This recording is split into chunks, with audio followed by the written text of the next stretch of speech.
You can begin. Hi. Hi, everyone. Good evening. I'm not seeing you yet, but it's really nice to meet you all, and thank you for coming. Welcome to our panel discussion with Tania and Tal, titled The War of Narratives, Truth, Perception, and Propaganda. My name is Daria Schleifer. I'm here as a member of Lola Israel.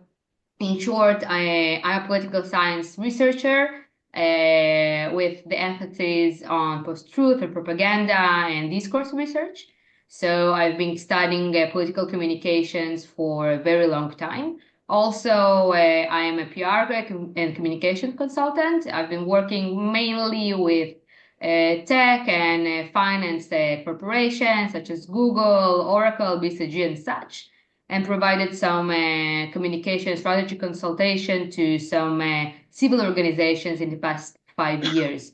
So we're going to discuss this evening with Tal and Tania how media shapes public understanding during time of war.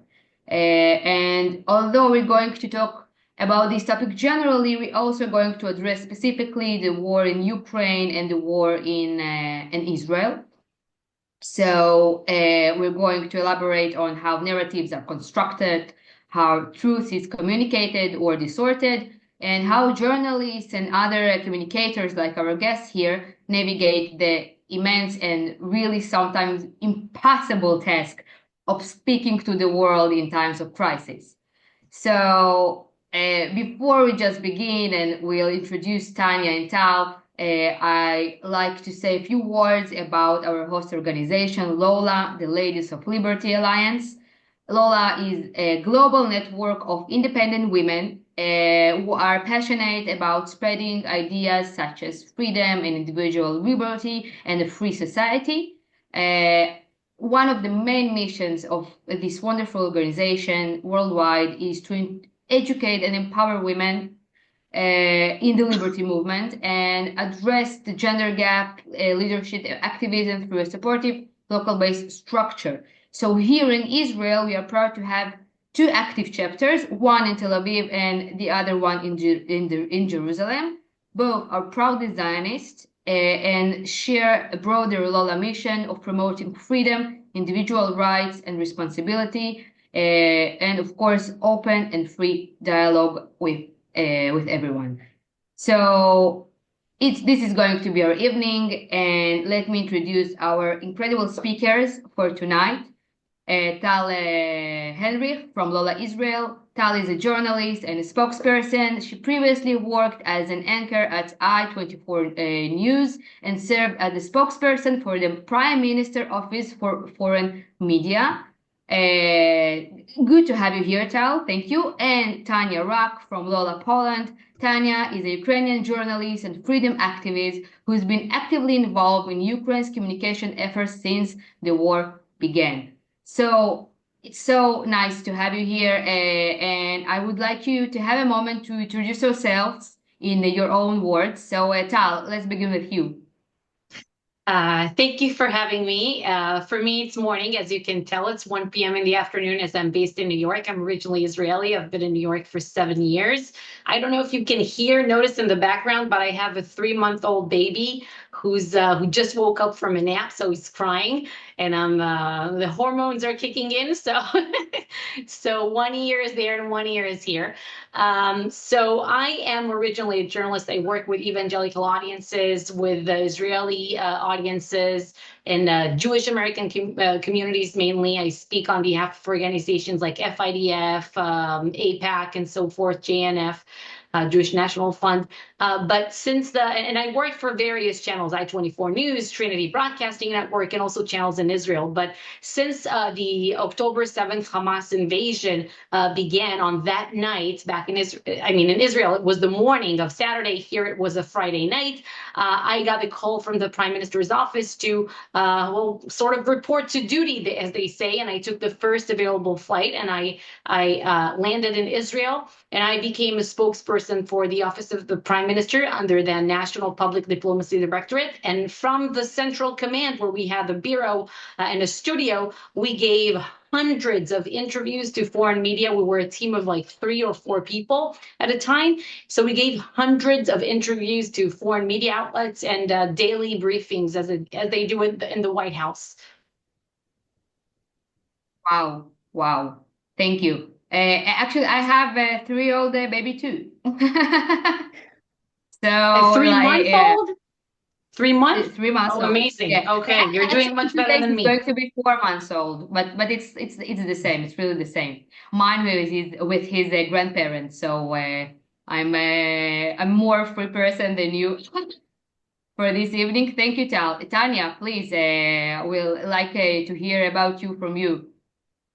Thank you so much, first of all, for having me, and thanks everyone who is joining us today for this webinar. I hope that we will have a productive discussion with you ladies. So my name is Tania Rak. I'm Chief Operations Officer at We Are Innovation, which is a network of think tanks that is working on innovation policies. I also have a background in journalism and media communications of 8 years. I was working with such media outlets as CNN, BBC, Reuters, Fox News, and with the beginning of the full-scale invasion of Ukraine by Russia, I was also covering war crimes, so maybe we will touch base today on that as well. And I am focused on narratives and ethical journalism and communications. So on all these subjects, hopefully I will be able to give a good contribution today. Thank you. Thank you both for being here. And I'm sure it's going to be super interesting. So we have about an hour for our discussion. I will ask you different questions. And afterwards, we're going to have a short session of questions and answers. So let's begin. And let's begin with, the big picture question of the role of the media. And I would like to ask you, the media has been described in many ways during the past 100 years. It has been called the fourth branch of government, the watchdog of democracy, a pioneer of public truth. But today, these descriptions seem a little bit odd, often outdated, or even naive. So, how would you define the role of media today in free countries and internationally? Tanya, please, let's begin with you. Of course. So I think that generally media is quite a crucial institution when it comes to democratic societies. And in our ideal hypothetical world, it usually acts as a check on the power. It is originally a platform for the means of informing citizens. But we need to take into account that today we are living in a hyper-polarized and quite a digitalized landscape. And that's why it is not always about upholding the objective truth. So instead, we are dealing with the ecosystem where we have different actors. We have governments, we have politicians involved, we have corporations, we have individuals, we have activists. After all, we have even citizen journalism. And all these people are competing to control the narratives. And while traditionally the state that you're referring to, so the watchdog of democracy, the fourth state, this type of traditional journalism, it aims to provide facts and it aims to provide accountability. But now, unfortunately, the reality is such that it is often being shaped by economic, by political, by ideological interests. But still, we can say that media is very central to democratic participation, because even in this polarized society, it creates an arena for the exchange of the opinion, and it makes the field for the discussion. So my answer is that media is super important, and it can take many forms, even if we're dealing with the states that are trying to impose censorship and persecution via the law or via violence against journalists. So I think that in this digitalized landscape, responsible journalism, responsible media work and operations is even more important, because everything that is happening is hybrid these days. Should I continue? Okay. So Yeah. Sorry. My Zoom no problem. has collapsed, No but I'm worries. here. I'm here. Thank you, Tanya. And yeah, Tal, please continue. So a few things are going through my mind. First, there's what journalism should be in an ideal world and what it is today. Specifically, I'm talking about the perspective. I'm not so, involved in what's happening in Ukraine or Europe specifically, but like what's happening in Israel, what's happening in the United States. So in an ideal world, I would define journalism, the role of journalism, as maybe like writing the history of today before it becomes history, like storytelling, presenting different narratives, and a tool that allows the viewers and the readers to understand what's going on, but provide their own interpretation for the situation or show them various angles of what's going on and let the audience choose what they want to believe. But in our era, unfortunately, and I think it was probably always this case, maybe with a few exceptions here and there, journalism has become a political tool. It's a political player. Media channels are not. I mean, there's no such thing as a media outlet that is not biased at all. And there are those who say we have a certain tendency, openly say it, admit it. And there are those who don't say it and present themselves as if they are the truth. They provide the facts only, but everyone knows that they're biased. So that's the difference between the two. And sometimes people tend to be angrier at the other type and the latter type that I just mentioned than the ones that are built that have a built-in bias. So what I would like journalism to be, of course, is just like a picture, just like art, that everyone can see it, agree on the colors and the specific lines, but everyone can read what they want into this piece of art. But it's not the case. Yeah. And actually, I'm not sure it's really possible. Tocqueville wrote that like we must have journalism to have a democracy, but it's going to be bad for a democracy because it's always going to be biased, and it's almost impossible to avoid that. So we have here a really great task, I think, more now than ever. So this is the role of the media generally, but let's talk about the role of the media during a war. Some argue that today, more than ever, one of the most influential spheres in warfare is the media. In the context of our webinar regarding Ukraine, for example, many say that one of the Zelensky's greatest advantages is his ability to influence the media with really inspiring interviews. On the other hand, in Israel, we always say that the mainstream media across the world is biased against us and even sometimes show anti-Semitism. So, in this context, how do you define the significance of the media in wartime? It is truly different from peacetime, and how can the media be used ethically as as journalists and a spokesperson for the victory of your country? Tal, please, let's begin with you.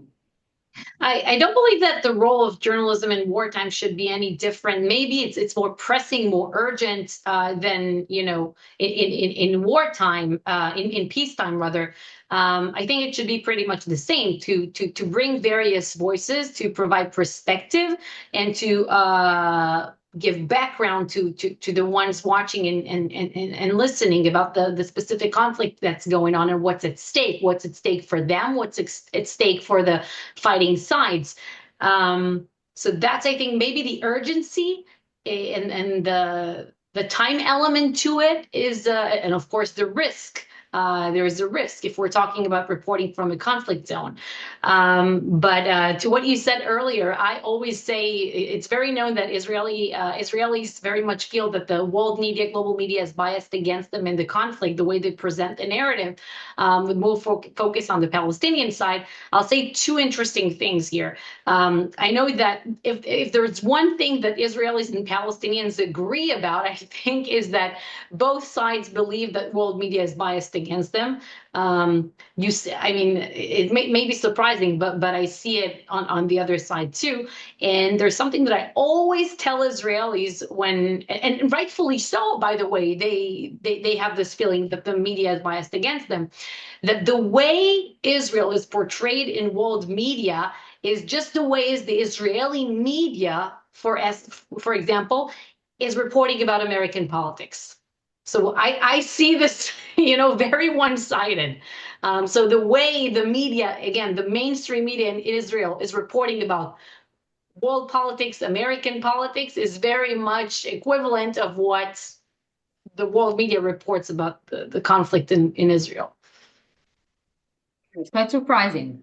Quite surprising. Not surprising. Me yeah. being an Israeli and reading, foreign journalism, it's still quite surprising.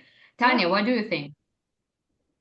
So we need to take into account several factors here. First of all, as I already said, all wars are hybrid wars these days. And the war is impossible to be read without the war of narratives.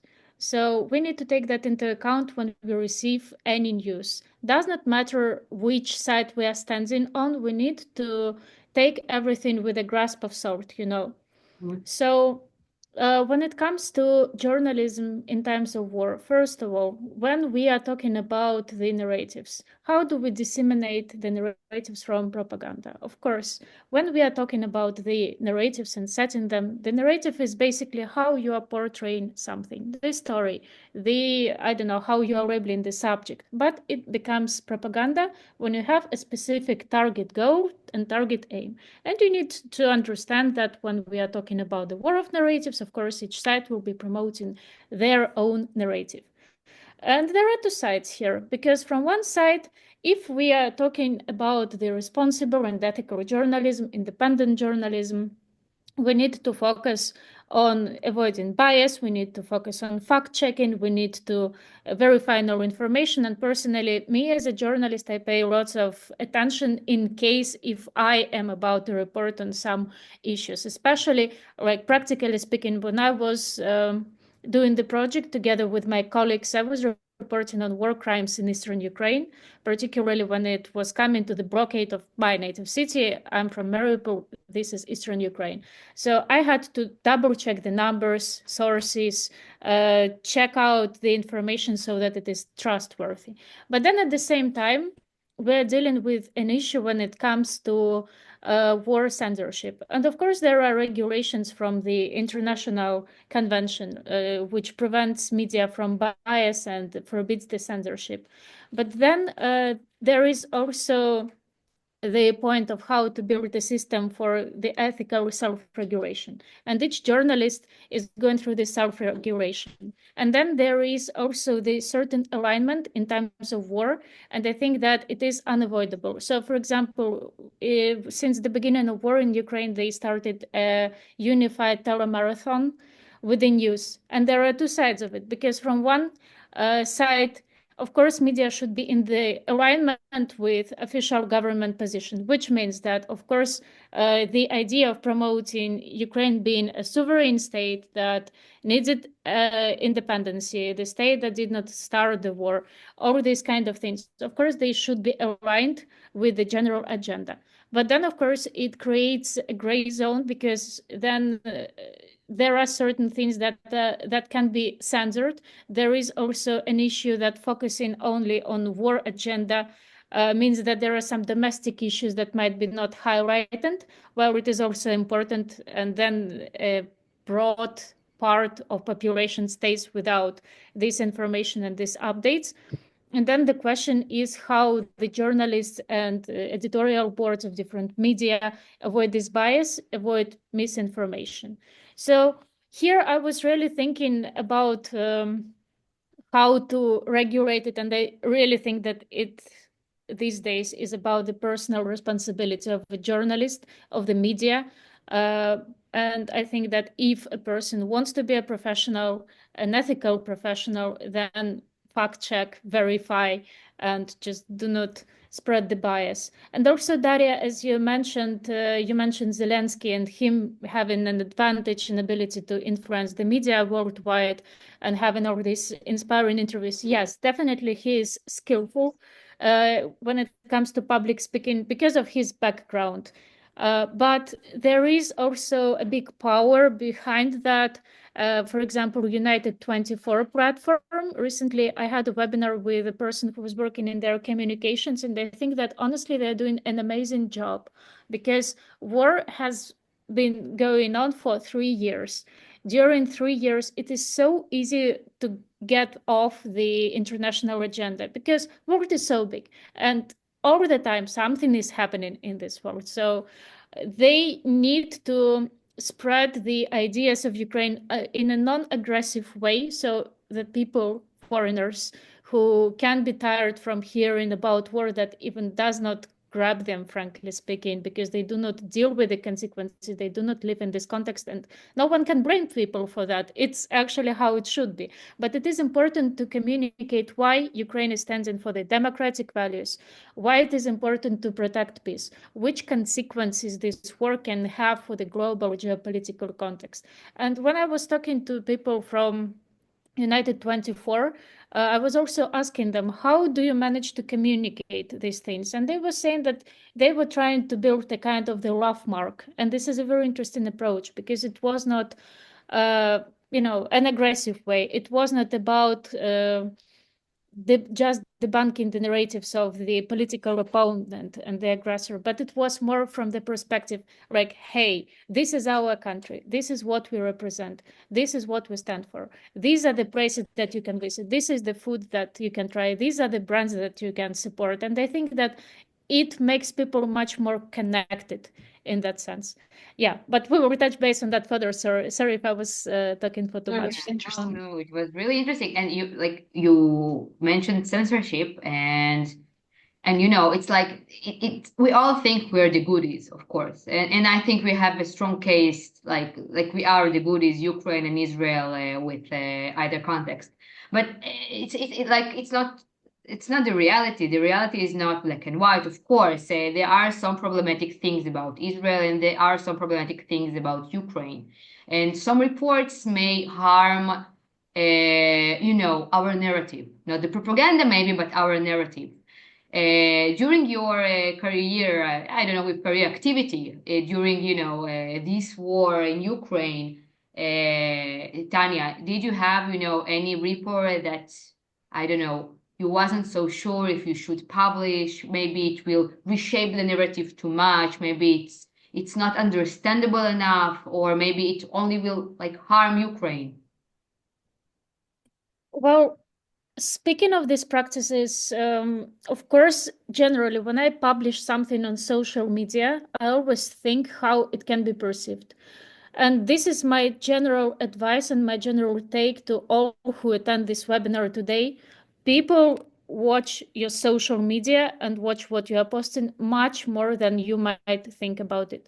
Everything that goes to the public space, everything that goes on the internet, it stays there forever, and the digital trace is very real. So you need to be very careful even in peaceful time, but specifically in the times of war. So I make sure that it aligns with the values that I stand with. So these are democratic values. These are the values that highlight the importance of Ukraine being an independent, sovereign, and free state. So, of course, I pay attention to that. Speaking of my professional work, I was once concerned about going live with the American media. Sorry, it was Fox News. So here I just made sure that I would get some questions in advance so that I have some time, to think it over. And talking about the reports, there was one proposal for me. It happened recently. They asked me whether I would be interested in covering the stories of people who were trying to avoid the conscription, but from the Russian side. And they asked me whether I would like to interview these people and portray it as a silent protest against the current situation in Russia. And due to my personal reasons, I rejected that because I do not think that I would be able to show the situation unbiased, and I can get very emotional on the subject. And while we obviously we can see the situation from two sides meaning civilian sides, but I think that in case if it is not aligned with what you stand on, or if a journalist is emotionally involved into the subject, it is better to skip that topic and to give it to more competent colleagues who would be able to cover it without such emotions. And also to support my argument, there was recently an interview, and I was even watching it with my friends, who I know is also today at our webinar. Uh, but we were watching it, and the journalist was interviewing some war prisoners. And it is very complicated to interview war prisoners from the other side without not getting personal. And this is the point where I think that a journalist should stay a professional regardless of the situation. For example, to go with the international documents that protect privacy of war prisoners. If a journalist cannot do it, they should not go into it. If a journalist is not sure that they can stay ethical from any side, they should not go into it. And of course, think twice before you publish anything, before you ask any questions in the public discourse, and before you answer some questions that also will go beyond the tete-a-tete conversation. Yeah. And Tal, many say about Israel that we maybe not commit war crimes, but there are some, problematic decisions about harming the civil society and the civil population in Gaza. In bombings and, artillery and other military aims and deeds. What do you think? Like, did you have any, I don't know, any moment in which you thought maybe there is something that we should not report, something that we shouldn't talk about because it will frame us in a bad manner?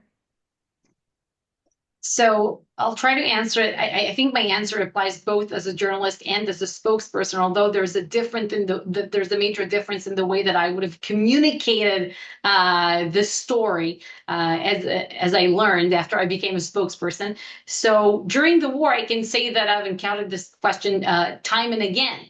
And the important thing here is to give perspective, to provide context, to provide perspective, historical perspective, contemporary perspective, and background. So once you give all of these, I don't see a way in which Israel can lose, even if we're not perfect.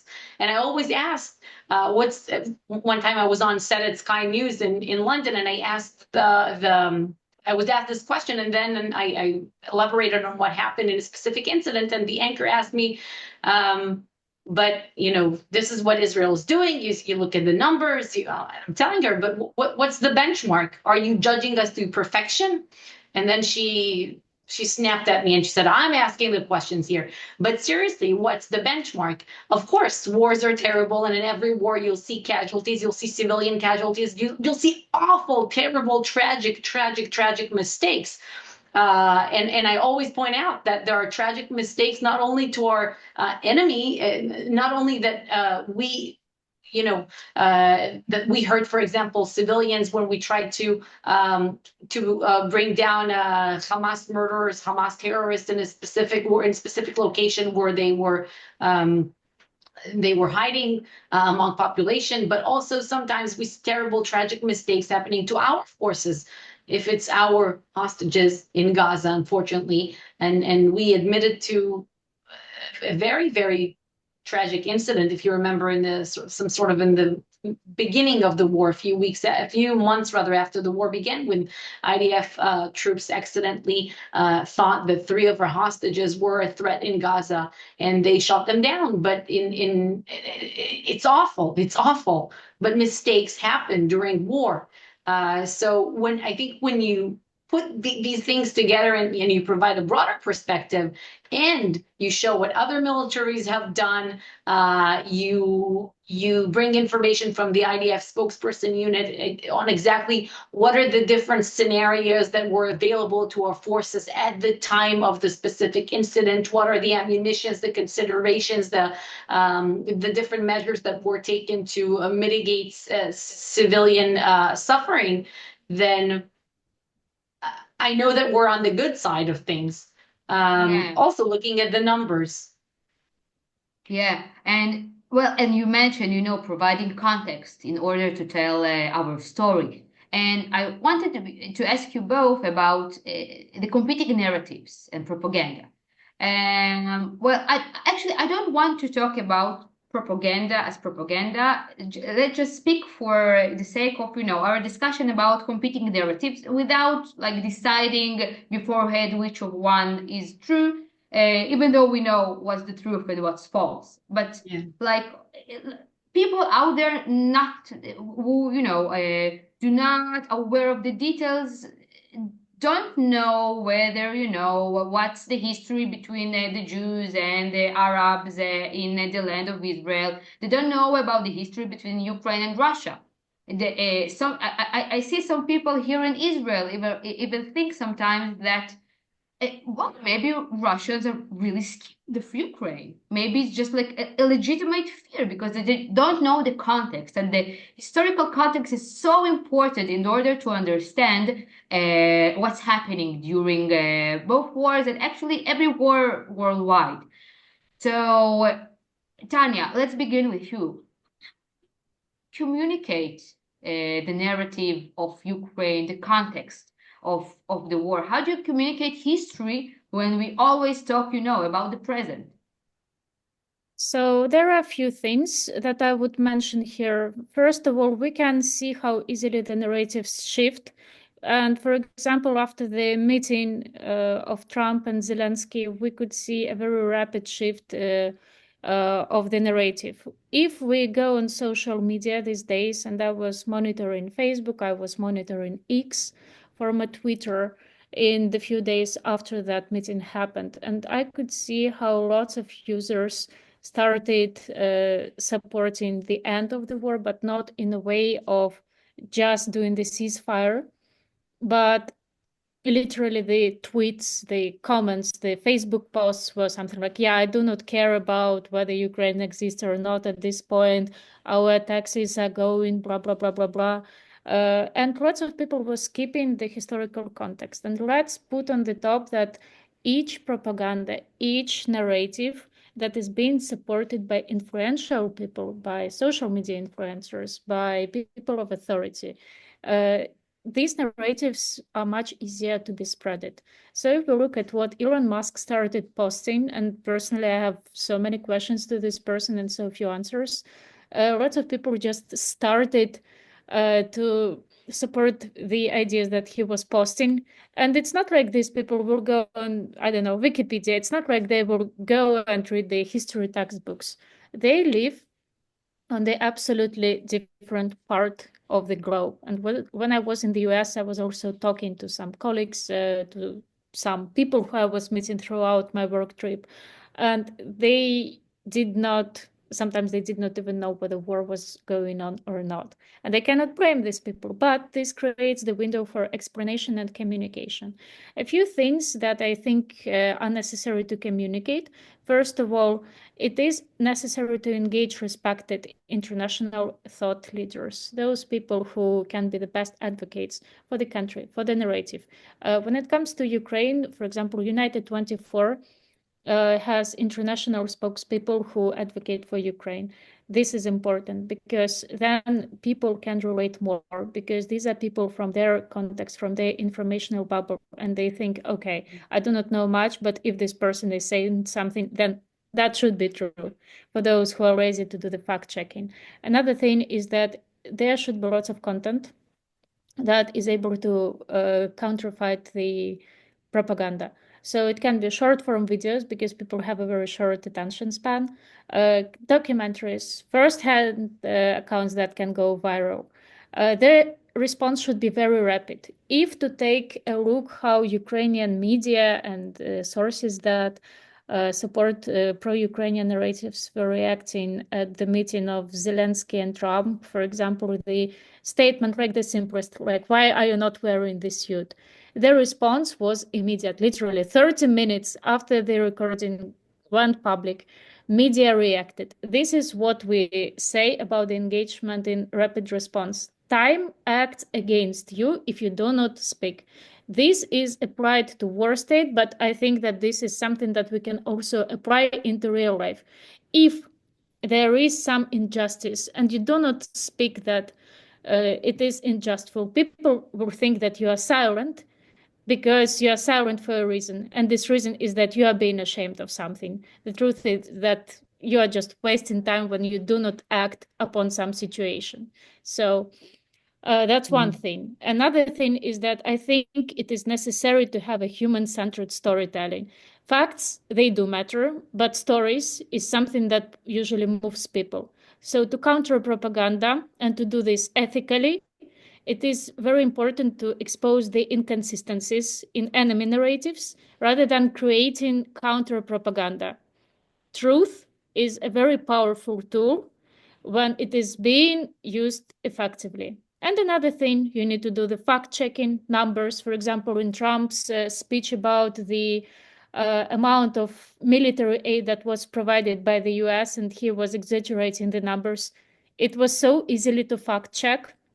And luckily, Ukrainian side also did that, and it was posted in all international media, in all outlets, through all voices of impact, because that was true, and that was something that was available in public space. You do not have to dig any secret documents. You do not need to hack Pentagon, you know. And other than that, I think it is very important to, again, position your narrative as something that is coming from the heart.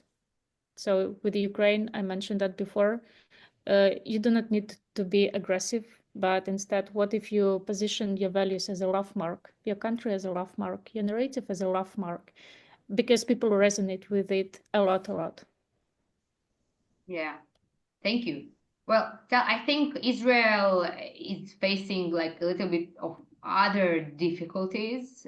First of all, there are not many Jews in the world. We're very few.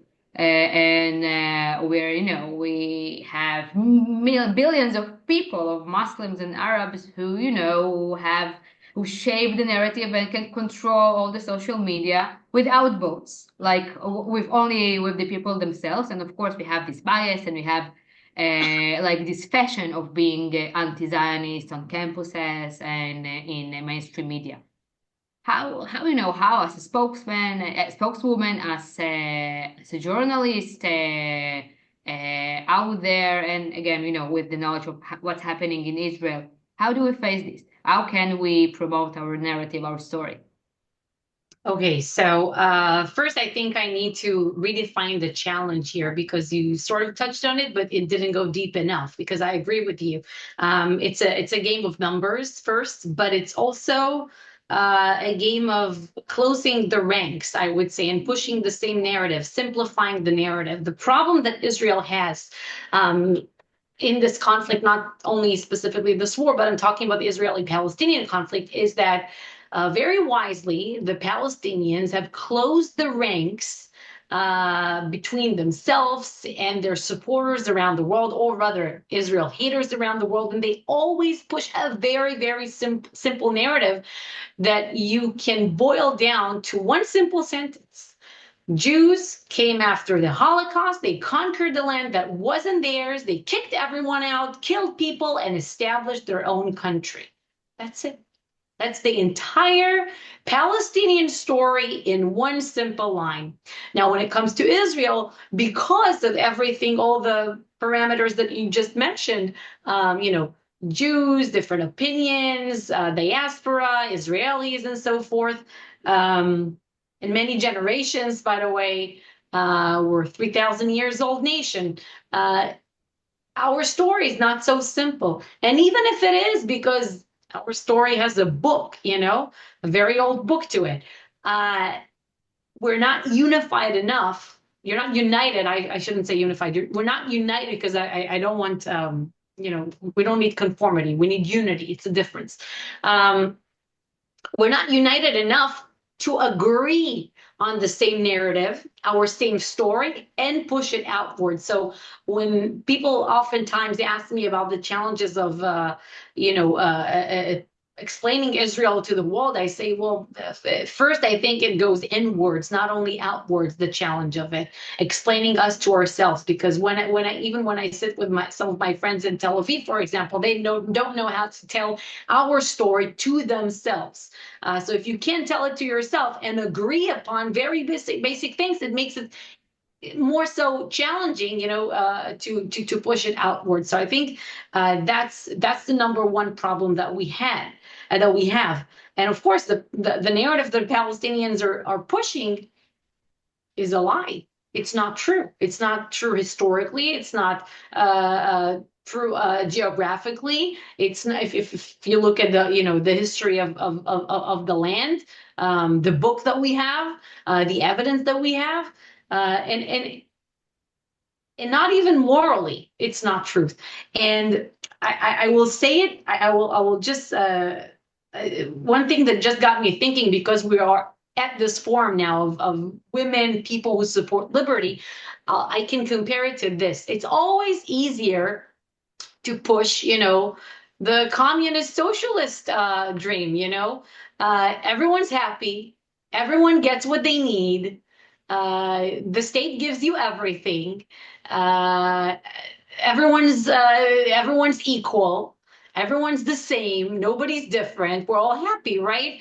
Then to push the case for liberty, you always, it sounds crazy, because it's not what it should be like, but you find yourself struggling to explain the case for capitalism, even though the evidence is out there everywhere. But but it's always harder to make the case for liberty than the lies for communism or socialism. So this is pretty much what it reminds me of when you talk about the Israeli-Palestinian narratives. Wow. Actually, I'm not sure I'm very optimistic, because if we're depending on unity of Jews and to agree on a narrative, I'm not sure we can be there. Tanya, do you think in Ukraine there's some kind of unity around your narrative? I definitely think it is. And I think that war generally makes an impact on people, that it brings them together. Of course, there is always a danger of internal polarization. But we need to understand that this polarization is something that the counter narrative, the narrative of the enemy, is going for. That's why I think that media services also work quite well in Ukraine, and people unite together. Of course, in the beginning of war, maybe there was an internal issue between Eastern and Western part, especially when it comes to the issue of the language. But we need to understand that this is something that enemy can also play on. And I think that recent polls showed that after the third anniversary of war, actually the unity of Ukrainians was even rising. And this is a good factor, because war is very draining, and it is very easy to have your spirit down. But luckily, it's keeping up strong. And other than that, I think that people also tend to react harsher and more sharply when something crucial happens. Usually the topics that bring people together, and I think it works like that internationally, not only in the Ukrainian context, that let's say children were killed, people will react much more harder, and they will unite around this problem women and rape crimes, because women is a very vulnerable group in times of war. So people also unite around these kind of tragedies. And also an important point, maybe I could add it for the previous question, but I think that it can also be relevant to this topic as well. So people quite often are being unified around something that they see in media. And this is also the factor that we can take into account. And this is the matter of language, because our brain does not always fully consciously processes the wording and the linguistic aspect that we are getting on media. However, if to pay attention to how mass media is being portraying certain things, we can see the polar statements. The polar statements is not using neutral language. So if it comes to reading some news from the enemy side, again, I'm not speaking about particular conflict or war, but in general, you can often see that from the side of the opponent, you will get the text something like 10 people died after the missile strike. You will not read that they were killed. But when it comes to your side, you will definitely read something like 10 fallen victims to the massive airstrike. And this is something that also unites people. People do not fully understand that, but people are very sensitive to the wording. That's why storytelling is important. That's why the words that you are using in communication are very important. And one should never underestimate it. Wow, thank you. Thank you. So we have like 10 minutes until we're going to let our audience to ask some questions. And I would like, to zoom out again, because we are really talking in the context of promoting liberty. Today, there's some, almost every public psychologist will tell the public, consume less of the media, not more. You're not so informed. You're just going, it makes you more stupid, less free. It like raises your levels of anxiety. It makes you sad, it makes you angry, and you're not informed. You're just not informed enough. It's not worth it. There's people like I consume, news all the time, but like as a Jew, I keep Shabbat, so I don't like consume media at all during Shabbat, and it cleans your soul. I feel even smarter sometimes, and I would like, but still, Sunday comes and then I'm there again, writing on social media, and of course consume news almost every hour. And I would like to ask you, because sometimes I feel that like today the media makes us less free in our minds and souls, like deeply in the human condition. We are less humans. We are less free when we are deeply in this world of the media. What do you think? What do you think about that? How do we use the media today, to be more free, more positive, more informed, without all this quite gloomy picture that I just draw? Tal, let's begin with you. I think it's an awesome question and very interesting. I would say this. I think you're right. In many ways, media, especially mainstream media, is making our life very toxic because it doesn't give a true perspective on issues. It gives the perspective, the narrative that it wants to push to. The media is a tool to get something. It's not an end game. It's not the thing itself. It's a tool to get to a certain goal. It's not the final product that you consume. It wants to get you somewhere. So thought-wise, I would say I love Twitter personally. I have to say X, because I like reading a certain argument. I like the brain gymnastics that the argument the algorithm creates for you, because I read a comment whether I agree with it or not. I read some tweet and then I see the comment. So I think it trains my brain to think, oh, what would I say to that tweet? What would I say to that video? If I were asked about, during the war, my husband used to ask me, why are you on Twitter all the time? Just do your work. I'm like, this is my work. I'm training the muscles of my brain here. So I like X. I like it now under Elon Musk. I don't like it, the previous version of it, because I think that made me dumber. Because the algorithm was terrible. Anyways, another thing that I'll say is find yourself some alternative media outlets that you pick for yourself and just embrace them. I would say that listening to certain channels would make me dumber. Sometimes I would do it on a certain topic if I want to see, what the other side thinks. Sometimes I don't like watching CNN International for international news. Because I think it's fully biased. But if I want, again, to do the brain gymnastics, I would put it on and try to think, what would I say to that? But when it comes to alternative media outlets, for example, for one, like the Daily Wire. I feel that whenever I listen to Jordan Peterson, his voice, it's like it has a calming effect on my brain.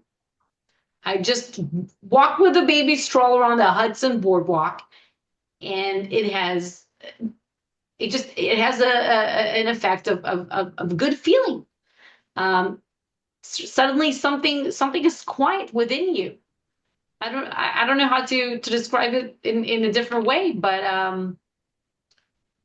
yeah, but it reaffirms, I mean, in a certain way, it reaffirms what you stand for, what you believe in, but when you find that person, it might be Jordan Peterson or a different person for you, you know that there's good out there, that there's reason, logic.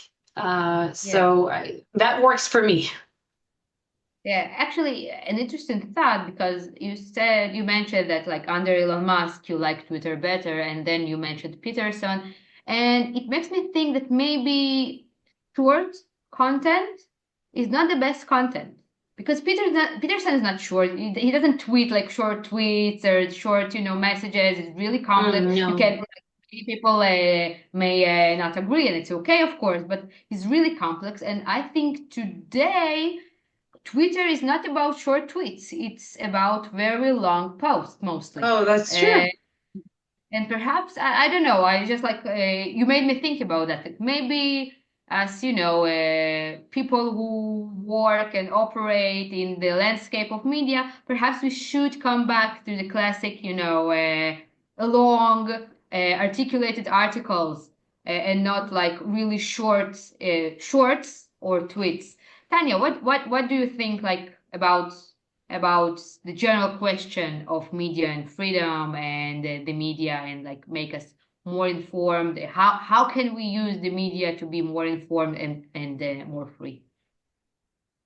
So that's a great question, and also I will allow myself to quickly touch base on how we can mentally retreat a little bit from the news, because Tal, I appreciate what you are saying, but with this point, like I will also allow to disagree in the sense of that personally I cannot fully retreat it. I think that I'm so much bubbled. I'm working in this field, I'm working with the narratives, I'm working with advocacy, I'm working with media. And for me, if I do not get lots of the news, I get lots of anxiety. And I think it is a very fake sense that, if you're reading all the news outlets, if you're reading everything that is being tweeted, if you go on Threads, if you go on Facebook, if you go on TikTok, if you go on Instagram, wow, your brain is fried. But at the same time, if you do not go there, I personally start to get worried more that I missed something and that could be important. And then I can coordinate my actions in case if there is some emergency, or maybe my friends or relatives who are still in Ukraine, they're going through the emergency and I missed it and I cannot react and I cannot help out. So here I think that it is important to take care about your mental health, and sometimes it's fine, Daria, you mentioned Shabbat.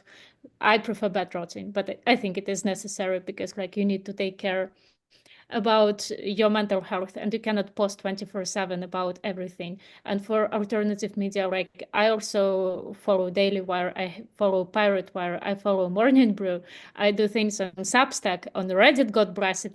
But sometimes it is really necessary to just take a pause, but then to stay aware, because I think in these times they're so turbulent that one cannot really fully retreat from it.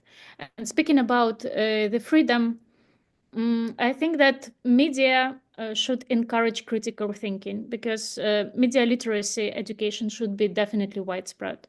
It is also the way to empower citizen journalism. Because I think that if you are going through everything that is being published on media, you understand that, yeah, there is certain bias, but then it also, at least in democratic countries, it gives individuals the tools to document and to report, and then you can get some information first-handed, but still we need to do some fact-checking. So I think that to use media today as a tool for freedom, it should be approached with critical thinking and a commitment to truth. So that is about open discourse, that is about media literacy programs, and that is the way of how we can really help to counter disinformation and propaganda that we can see online. I think that as a media consumer, it is really necessary for one to diversify their sources. And I think that it is also important to, again, check everything before sharing information, because yes, you can accidentally share something that is wrong, but hey, you also have your micro audience. So for micro audience, even if that's your mom, your cat, and your best friend, still you have micro audience and you are micro influencer in it.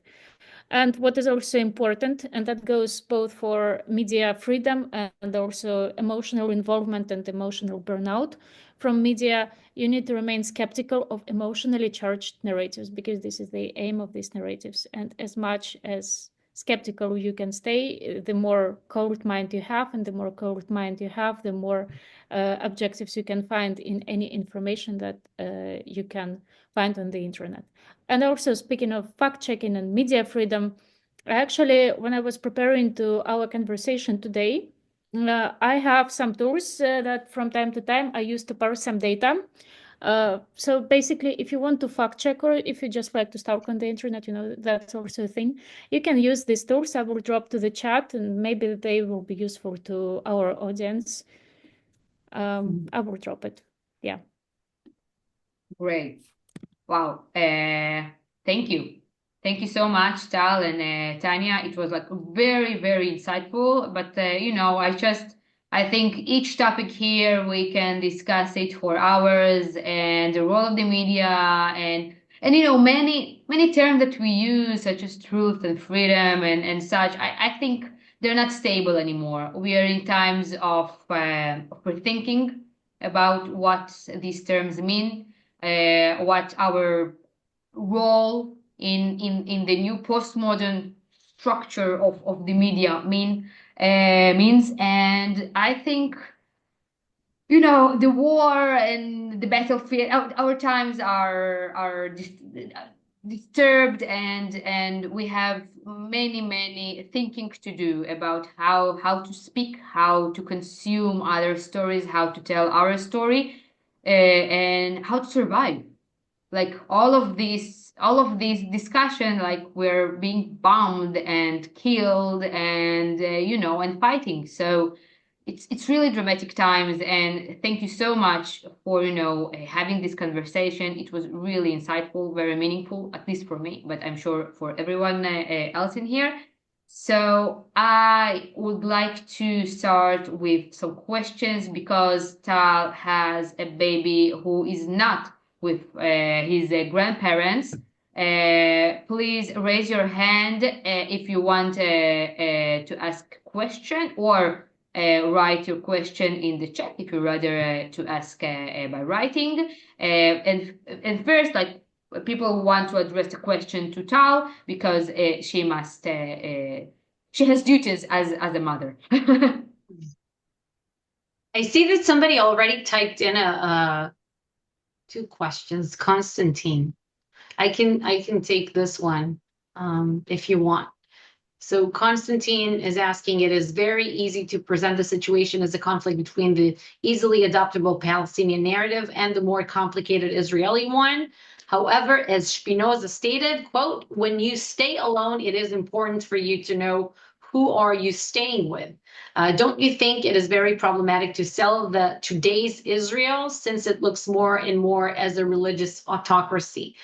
So first, I don't see my country of origin as a religious autocracy because I don't think that the religious establishment has an uncontrolled power. Maybe it has more powers than myself, Anna, or Daria would have wanted to, but I don't think it's unlimited. I don't think it's absolute power. And I mean, just look at Anna. She's not wearing a headscarf. Look at Daria. She has her own version of observing Shabbat, but maybe not doing other mitzvahs.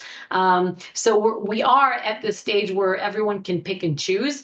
The problem I don't think is of my country is necessarily the religious aspect to it. I think it's broader. It's something broader that, you know, as that we can discuss as women, people who believe so much in liberty. I think it's a problem with liberties, with personal liberties, with state liberties, with community, local liberties, and whatnot.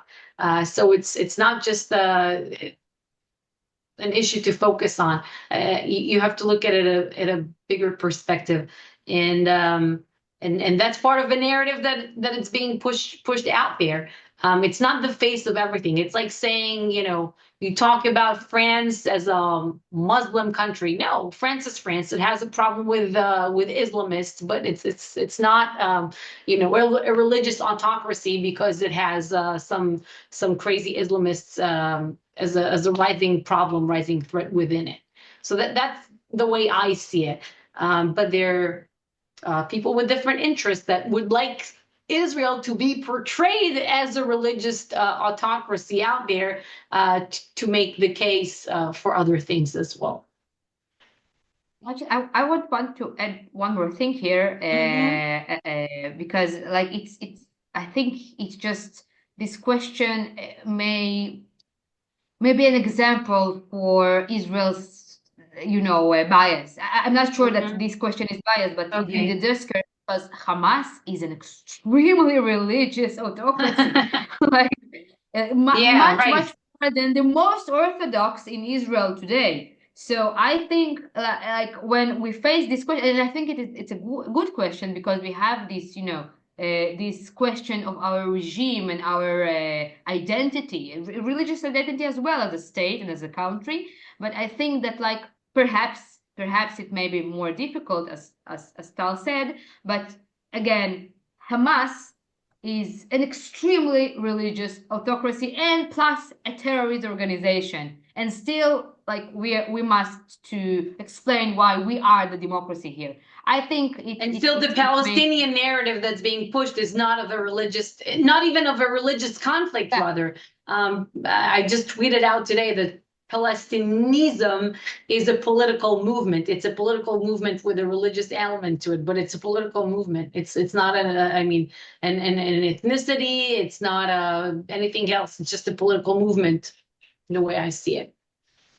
Yeah, and Konstantin add another question to both our guests about advise Ukraine on how to oppose the flaw of the hostile narrative broadcasters on daily basis by the world's largest newsmaker and his team. I guess he means Trump here or Elon Musk. I don't know, one of them.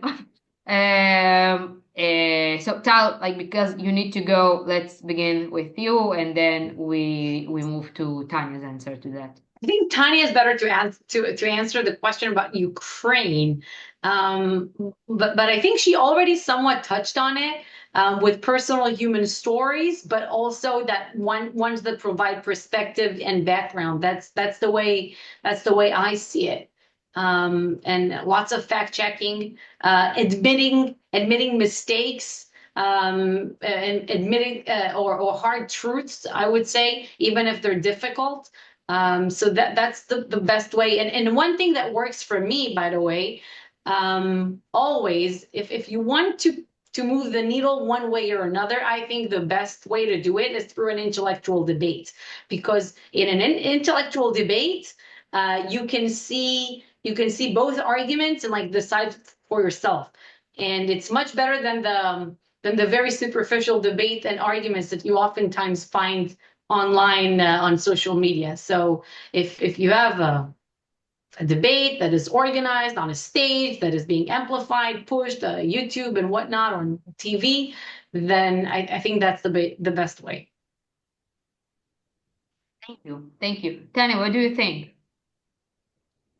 So I'm somewhat skeptical about the debates these days. I'm skeptical only because different people have different speaking abilities, and someone can appear quite charismatic when it comes to public debates. And like we could see it even during the pre-election campaign with Trump. And you can also use lots of not propaganda, but manipulative techniques to persuade your audience. So while, yes, it creates this space for the open dialogue, I'm not sure whether this kind of dialogue is also very productive.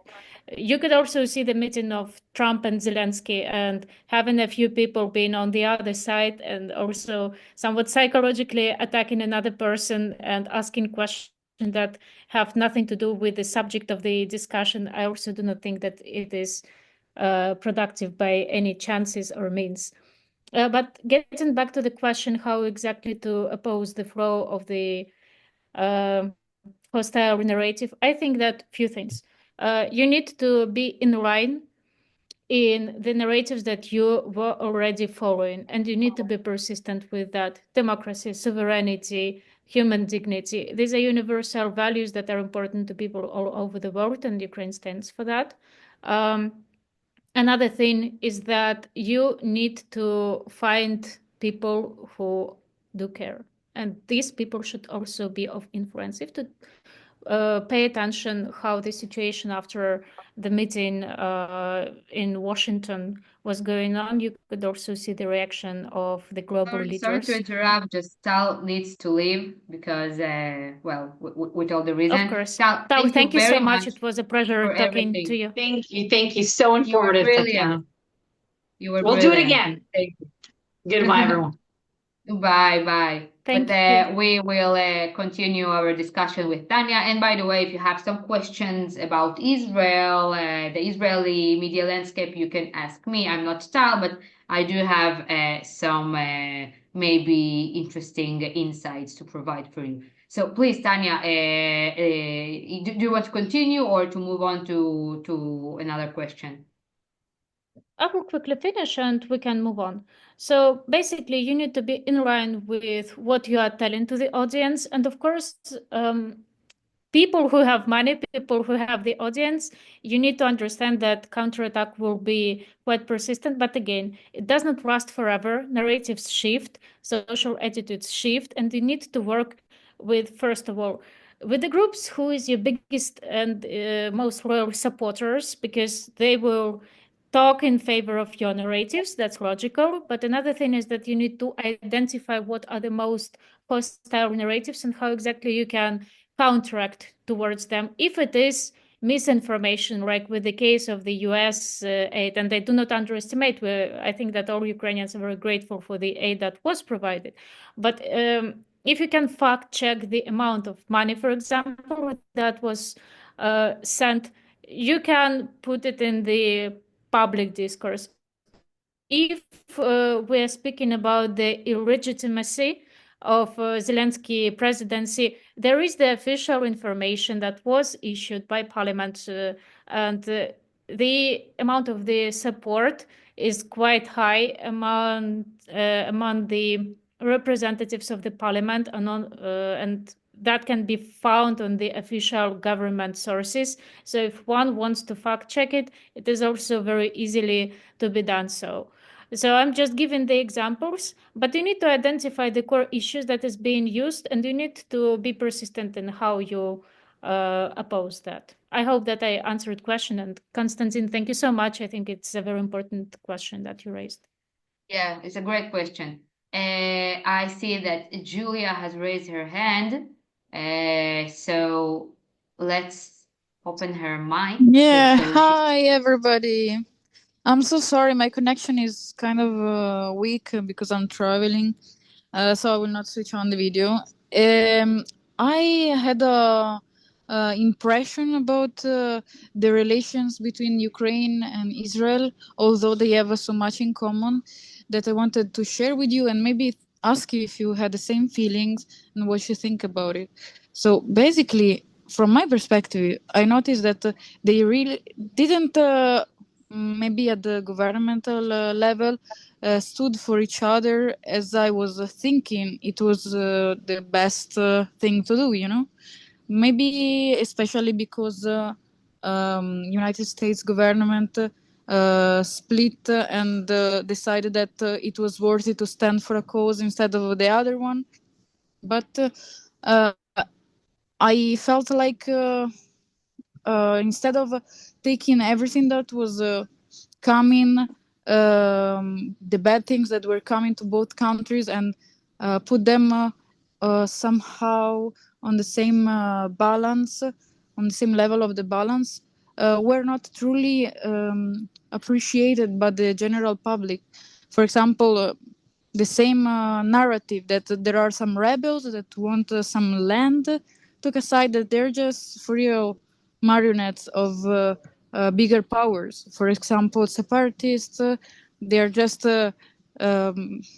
people moved by Russia, and the Palestinians, they're just people moved by the other terrorist proxies countries of the Middle East. So in the end, it's the same thing totally. yeah, yeah, there is Why similarities. there Yeah. was not that the kind of mutual support that they deserve to give to each other as two countries that suffered the same fate. Tania, what do you think? Well, I'm not an expert in this situation in the Middle East, so I'm very afraid that I will come from any state of bias, which I really would like to avoid. Um, I was um, I was deeply touched on the attack on the 7th of October, and unfortunately, I also had friends who suffered from that. But at the same time, I think that the context is still quite different. The context are different because the attack that happened from Russia to Ukraine, it was not a conflict that was happening for such a long time. There was the Donbass, but still it was a full-scale invasion, while unfortunately the situation between Palestine and Israel is happening for a long time. I think that lack of mutual support that is happening between the countries is because we are still talking about the governments, we are still talking about the impacts, but I think that it goes more on the official narratives of the governments. If we are speaking about the support of people, the support of activists, the support of media influencers, I saw lots of support from Israeli friends, from Israeli activists that were spreading pro-Ukrainian narratives. And I think that this is also what is important these days, because it is more complicated to impact the global diplomacy. It is more complicated to shift the narratives from media, because I think it works from the other side, that diplomacy quite often and international relations, they shape the media landscape, not vice versa. But media, of course, can highlight the situation of what is going on. But what can be done instead is to share the situation from trustworthy resources from one to another side, and then you can expect more objective information, then you can send more awareness. And then I think that it can make a long-lasting positive impact. And of course, I'm not getting into relations with the US on both sides, because it is also a tough geopolitical context that I think requires another webinar, and it would be amazing to have more speakers from the other side. So yeah, ladies, I hope that I answered this question. And I'm sorry that Tal left, because I think that she would also contribute a lot to this conversation. Yeah, that's for sure. I will maybe just like add one comment about that. There is a narrative that it's a part of one big war. Many times when you read history books about World War II, they don't start with Poland, the Nazi invasion into Poland. They start with the Japanese invasion into China, because there are sometimes different locations that seem not connected at the time of the present, but later on we see that they were part of the same phenomena. I'm not sure this is the discussion for a journalist or a spokesperson, or I don't know, for the media, because it's a really complex political and historical question that researchers, or maybe people who write columns, intellectual columns, can answer it really better. I do think that many people in Israel are from I was born in Ukraine, for example. So I have family in Ukraine, and many people in Israel have family or friends in Ukraine because of their personal background. And I do think that these personal connections make us more aware of what is really going on in Ukraine. But I do believe, by the way, that this is different parts of the same war, geopolitically and historically. And I think as civilians, as some people who can post things like myself, Julia, maybe like you, we can promote this suggestion of seeing the reality as such. But I think it's in the future, people will talk more about the connection between these two locations. And I see that Estelle has raised a hand. So One more comment before we move to another question. Please, of course. So I just think that you are right that it brings up the space for the discussion. And I think that a very important problem that we face is lack of information. So I'm not sure how much media, for example, is speaking about war in Ukraine, in Israel, because like you guys have a lot on your plate that is going on. And I think that it outweighs the information in media spectrum. The same goes for Ukrainian context, and of course the focus of people is going there. And that's why I think that it is necessary to have platforms that would be unbiased.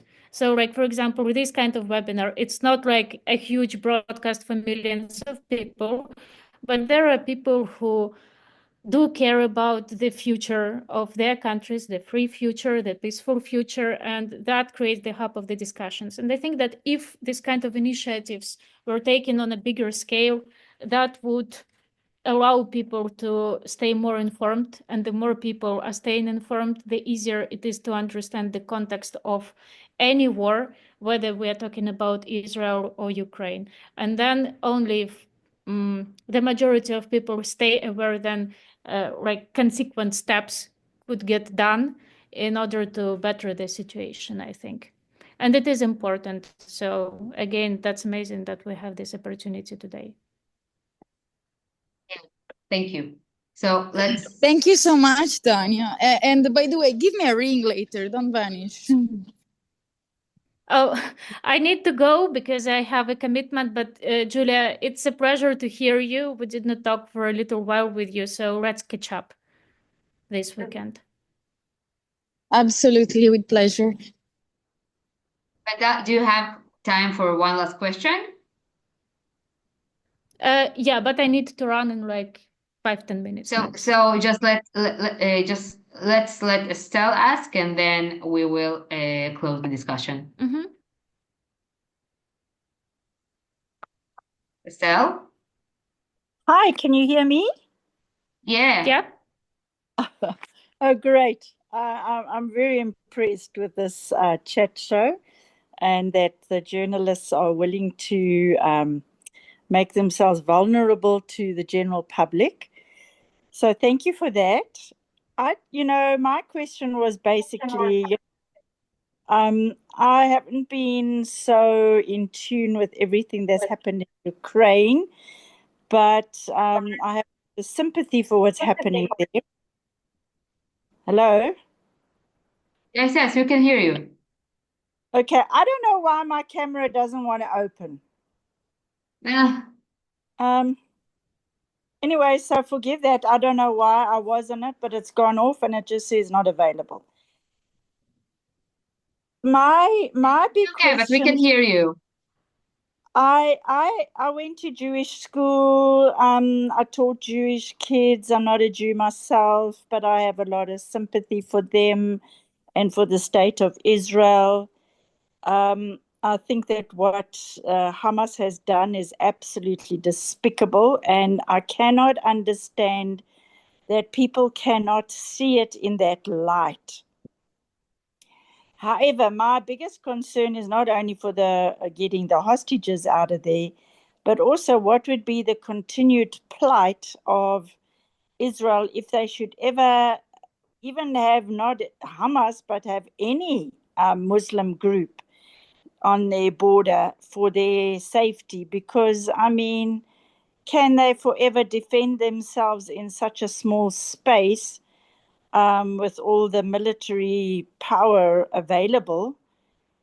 And what do you think is what is the outcome of this war going to be? I mean, that's probably maybe a difficult question, but you journalists are more tuned in than we are.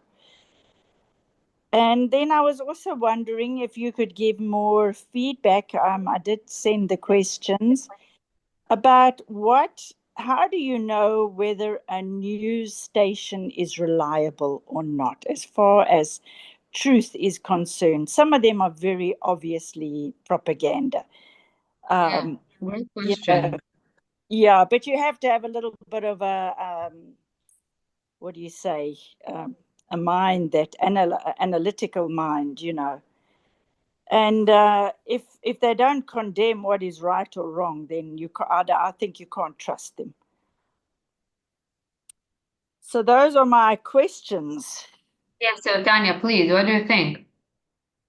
Daria, would you like to start? Because I think that you are more of an expert to Israeli question, and I will catch up and I will contribute to it. Because simply, like, let me make a disclaimer. Why? Because I think that it is necessary to build the consistent dialogue when it comes to shaping narratives, and this is what we were talking about, and that's why it is necessary to keep people aware about the situation. But to get into more details, I think that you are just simply in deeper context than me. Yeah. And I think like generally, well, I'm not sure. I do believe again that we are in a postmodern time in the way that we are aware that everything is biased. I don't think like you have lies, okay? You have like outlets who lie, who are truly biased, unprofessional. They have a really clear-cut narrative, which new evidence cannot change, and this is propaganda. But on the other hand, I don't really believe that you have a reliable outlets. You have outlets that are less biased, maybe with people who are more professional.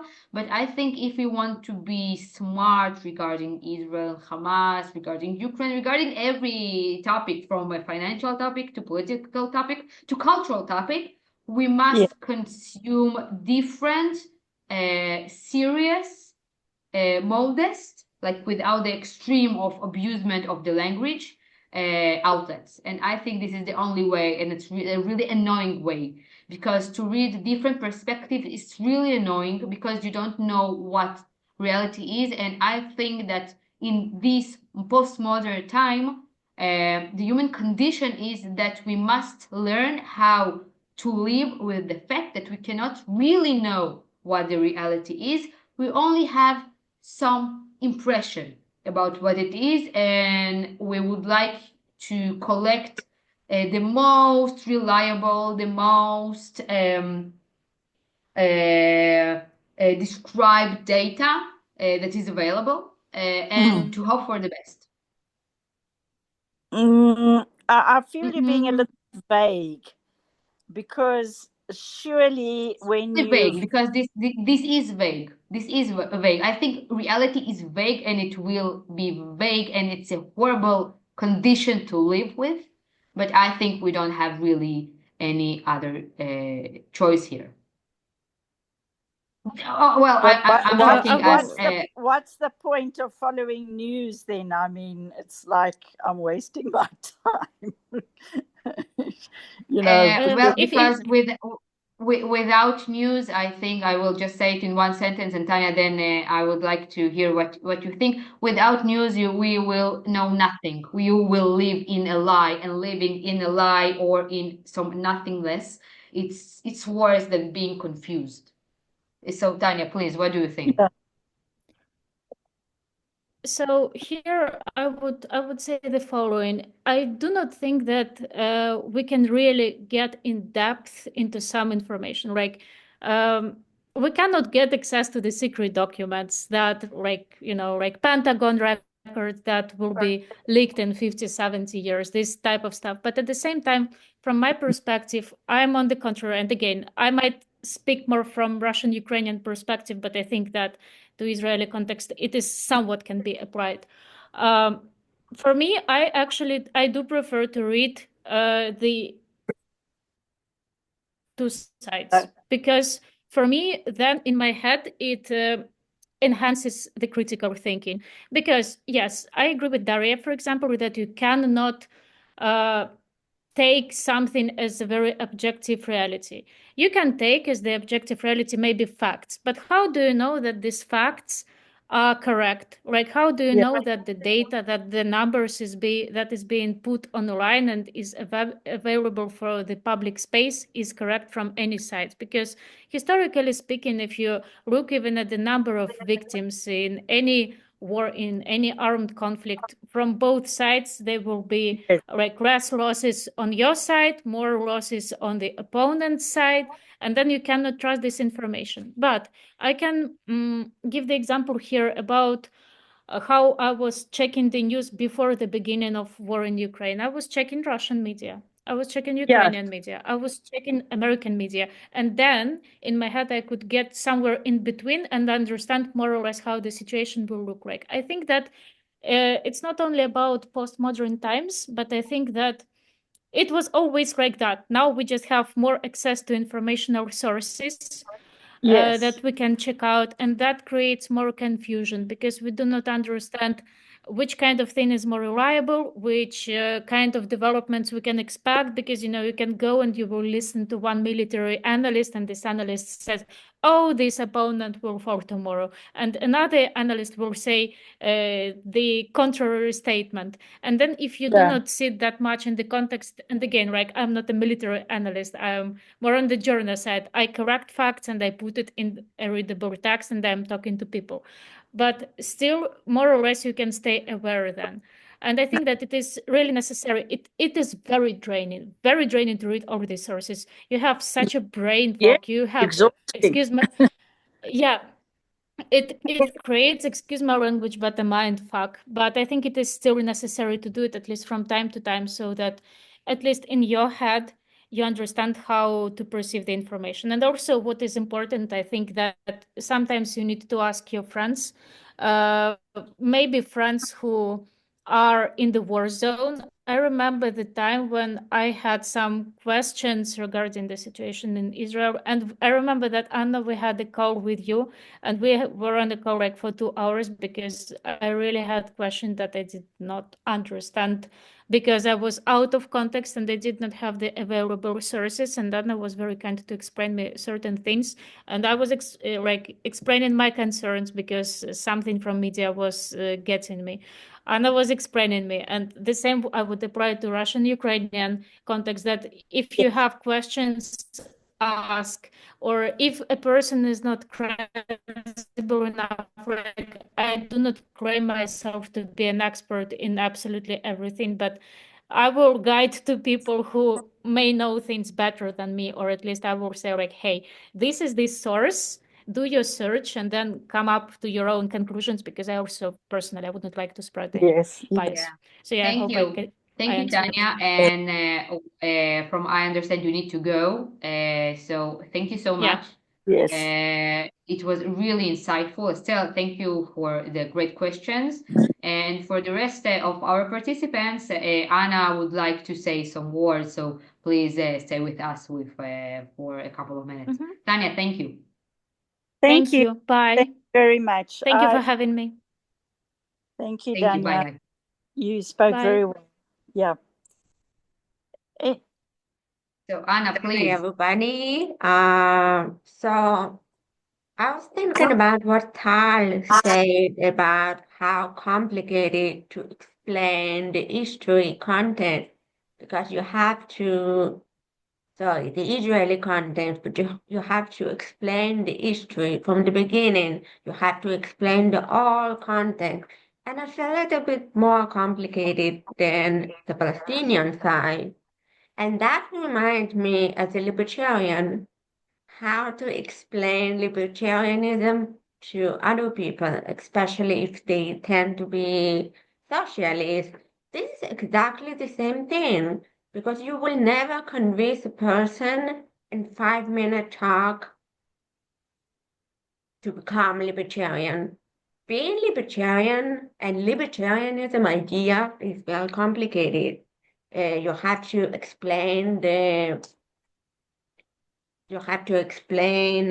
economic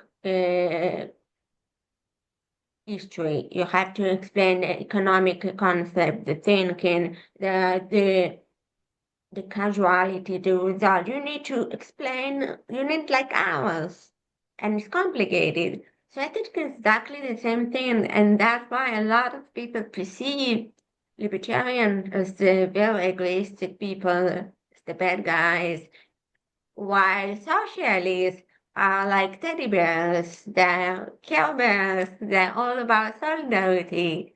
And I think that may be one of the reasons why Israel also perceived as the bad guys in the war narrative when it comes to the war. What do you think, Daria? Well, I think it's extremely complicated. Well, I think, and it's reminds me of what Tal has said. We are not united in our narrative, and I think we will never be, because I think the Jewish people have this culture of disagreement. This is a very long culture. It's longer than Israel. It's longer than our idea of sovereignty. We don't know how to be sovereign, but we know how to have a good discussion with each other. There are so many Jews that adopted the Palestinian narrative completely. Most of us adopted some points, like there are Palestinians. This is something that is quite controversial in historical debate, but in our political debate in Israel, we just agree about that fact that there is a nation with people who are called Palestinians, even though Palestine was a bureaucratic term. So I think we live in chaos, and I think Jews don't know how to be unified enough to do some order around here, around our narrative. It's so complicated. It's so controversial in many terms. It involves so many aspects of religion, of nationality, of our perception of human rights. What is a human right? What is a right conduct in war? We don't. As I said beforehand, before one of the questions, that we in times of rethinking, we rethink terms. We rethink what a democracy is, what war is, what human right is, what Israel is. We're rethinking together, and it's painful, because rethinking is like waiting for a baby. It's extremely painful, but I hope the baby is going to be good. I'm not sure how we can do that, but even though we disagree as Israeli and as Jews generally, I do think that we are extremely active. We really care. And here Tal lives in New York and talks only about the topic of war. Many of us, at the beginning of the war, you just, organized, I don't know, it was hundreds of people who just posted things about Israel, like a couple of hours after the war has begun. Not the war, the slaughter has begun. It even was before the military knew what to do in an organized manner. So I think that our activity and the fact that we care so much will help us win. I hope so. I hope so. I think that maybe there's a positive perspective. That means we are not brainwashed. There is a democracy of opinions, of narrative inside of Israel. And that's a perfect example why we are not brainwashed. Because there is no one to it's not like Russia. It's not like the Palestinian Authority, not maybe more like Gaza. They are brainwashed from H0, but we have different opinions. We disagree between us. Not all of us is a shame, but not all of us have the history knowledge. In fact, I learned the full history about Palestinian only late in the late after high school. And if Israeli people don't know the full history and they believe the other side's narrative will have problem. But this is exactly the proof why we are not brainwashed. I mean, we have many brainwashing from many circles, from a lot of narratives, Yeah, but the many. fact that it's in plural makes us think, because when there is plurality, and I think this is the idea of freedom, it's not because we have all the information and we really can have so rational and objective and the modern great narrative. I don't believe it. I'm quite conservative in this manner, but I think that plurality makes us think, or at least makes us not to be so sure that we are right. And it makes all the difference between a dictatorship, or at least not a free state of mind of a free person, and a really free and independent society. Yeah, Well, interesting. before we go, someone wants to say something, to ask something, to add, to comment.